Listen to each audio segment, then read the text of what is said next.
doing, everybody? We got a new series we're doing here. 3 things that I wish I knew as a light belt. This is going to be a new one for our YouTube channel. Today we got Professor Sean of Legion Jiu-Jitsu Checkmat, head instructor of Nashville location.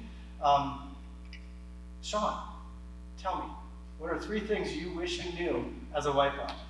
And there's like probably dozens, but that being said, there's some simple ones that either someone showed me later on that made a huge impact in my game, no detail, and a couple that I just figured out on my own. I'm like, why didn't no one ever tell me this?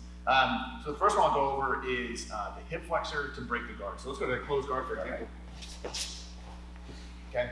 So when everybody teaches, guard breaks, they teach you a million different ways, right? It's like, oh, it can be hands here, we're gonna from here, we're gonna create tension, we're gonna go back and break, or we're gonna stand guard break from here, we're gonna hit that, whatever it is. So we have all these different types of guard breaks. And what I started realizing was I had students that were trying to do standing guard breaks, and the guard wasn't open.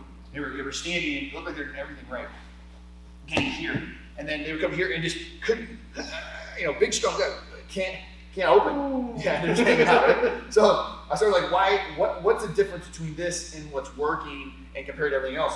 And I like to think about I always preach physics, physiology, isolation. So what's the physiology? What's going on with the body? Why is sometimes it's working and not? And I realized it came down to hip flexor, right? Or the thing in front of the hip flexor that has a long muscle name I can't pronounce, but it's basically hip flexor, right? So the difference between opening the guard and not opening the guard is extending the hip flexor. So if, let's say Professor Roscoe, I allow him to have like a bend here, it doesn't matter how hard I push, what grips I have, how I put my body, okay, I'm not opening this guard. Because as long as his hip flexor can contract, then his glutes can contract, his thighs can contract, everything. And then it's my arms versus his entire body, his legs, strongest part of the body. It's never going to happen, right? So for example, go ahead and just lock up and don't open your guard, okay? So I'm going to go here and try to, like, okay, this is never going to happen, okay? But, and I'm not advocating that you use this specific technique, but I'm showing from a physiology standpoint. Now watch out when I do this, okay? Now same exercise, ready, go. Right? So what's the difference, right? It comes down to if I can extend the hip flexor, you can't have an extended hip flexor and contract your glutes and your thigh muscles. And so really it came with light bulb when I was like, opening or breaking guard is 100 ways to extend someone's hip flexor. That's all it is, right? So when I go to break guard and say standing, I come in here, simple standing guard break. What's the mechanics to actually breaking the guard? It's my hips going forward and extending his hip flexor. And then look. I even feel that on my lower back. Yeah, the whole thing. Right? Yeah, all those muscles on my back tighten up to the point where I don't want to keep my guard closed. Yeah, and then even from down here, right? So if I come in here and I start doing my standard break from here, if I'm like this, it's never going to happen. It's bent. But as soon as I round my back and I get that hip flexor extended, it opens. And so that's the first one is, if you're trying to open guard, you just got to find a way to open the hip flexor. And if you're doing a technique and it's not extending the hip flexor, it's never going to work. Well, I mean, with the body in general, when we got everything nice and tight in the core, it's going to be strong. If we can get it further away, it's going to tend to be weaker. Yeah. Never thought about applying it to the hip flexors. So that's the first one. The second one is straight ankle lock. Okay, so let's go straight ankle lock here. I used to think, I'll be honest with you, my first 3 years of jiu-jitsu, I thought ankle locks were just like bullshit. I was like, this is just like, if you're a tough guy, you don't tap the ankle lock, right? Because I was doing it wrong. So what I found was, I would get our standard grip here, whether you grab your gi or you go here, doesn't really matter, okay? But what's happened is I would always fall like this and then try to extend back, and it wouldn't work. It gets tough or anything else. Yeah, it's not happening. I can go all day, it's not gonna happen. So, but the key is I need to cinch up here on the back of the Achilles while I'm on my elbow, as opposed to on my shoulder, right? So I'm still, and it feels loose because if you look, there's space around his foot. So it feels like it's not tight. So what happens is people are so worried about this foot coming out that they get everything really tight here and then they try to adjust and there's no room to adjust. It's already cinched up. It's already cinched up, you can't move. So what I want to do is just get the blade right here on the top of my wrist on the back here by the Achilles. And now I'm going to use my feet, I'm going to extend my body away and slide down as far as I can. So now I'm all the way down until I feel the toes in the back of my armpit, and I can feel that my wrist is at the top of your heel. Even though you're not cinched up, I don't feel like I can get my foot out. Yeah, right? And there's plenty of space. Yeah, I don't feel like I could yank my foot or wiggle it out very easily. And now here's the key. Once I get here, because I'm not cinched up, now I lift. Before I go down, I lift up first. That's the it's cinch. already. Oh yeah, across the top of the foot and the ankle, I'm feeling everything. The tension already. Right? And so now when I replace my elbow with my shoulder, instead of falling forward, right, I want to fall backward. So I cinch my elbow, and right here in this mat is where my shoulder goes. So I pull this in and go back.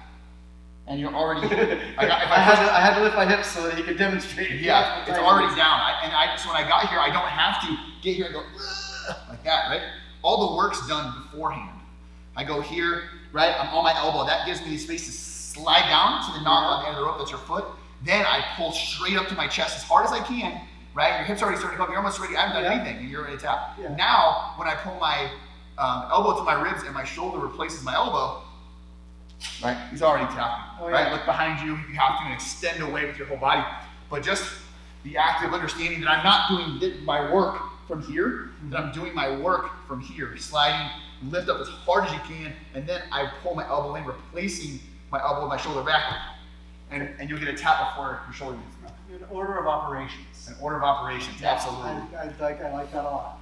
So that's kind of the way I go through that. And then finally, I actually got for you, okay, is when I'm passing open guard here, a lot of times I was always worried about like coming in, getting here, all these other grips I was getting, control the pants up like this, right, especially too high. And when we were working, maybe last year, first time, and it gets more sophisticated guards, what I can't do is I can't bypass these feet. I can't let these feet work freely in here, because I'm fighting the strength of your body, the strength of your guard. So as I approach this supine guard, I need to address feet first, so I come in on all this controlling feet first, right? And now when I push this in, now I can start, and I can put the feet where I want them, right? Yeah, you reach your sleeves. Yeah, so if I want to put them here, I can put them here and I can work. If I want to, put them in and start to pin, I can. But I need to start at the feet and work up and not bypass and come right here. And now I'm setting myself for guards, exactly. Yep. So as I approach, always lower my level. I don't want to attack top down. I want to lower and come in. Boom. And now I'm going to address these feet and I'm going to get the feet right where I want, and I can start to pass whatever movement I want here across, right? Or, again, if I want to come here, that's fine. But now I'm past it. See how I move past the feet? I got to fight to get him back in. That's why he's been passing my guard so much lately. Yeah. You create a monster. And I step in, boom, now I'm past the feet. I'm already past the guard. So that would be the third thing, is really making sure I don't bypass and disregard foot control as I move up to past the open guard. So those are the three things that I wish someone would have told me here. That even applies even just a standard sitting guard here too, because you forget about the feet because they're down low, or I can sit here and do this, and now my feet are right in. Yep. Right? Instead of coming here, really controlling those, right? And especially if I'm going to attack from the seated position, you can control these. Now I can pin, right? Or now I get the foot, now I can pin, and then I can start working around. Yep. But yeah, definitely attacking the feet first and start to pass the open guards. Well, I put them out in front of me for a reason. That's to use them. Excellent. Well, that's 3 things you wish you knew as a white belt. Yeah, hopefully it helps. Thank you very much.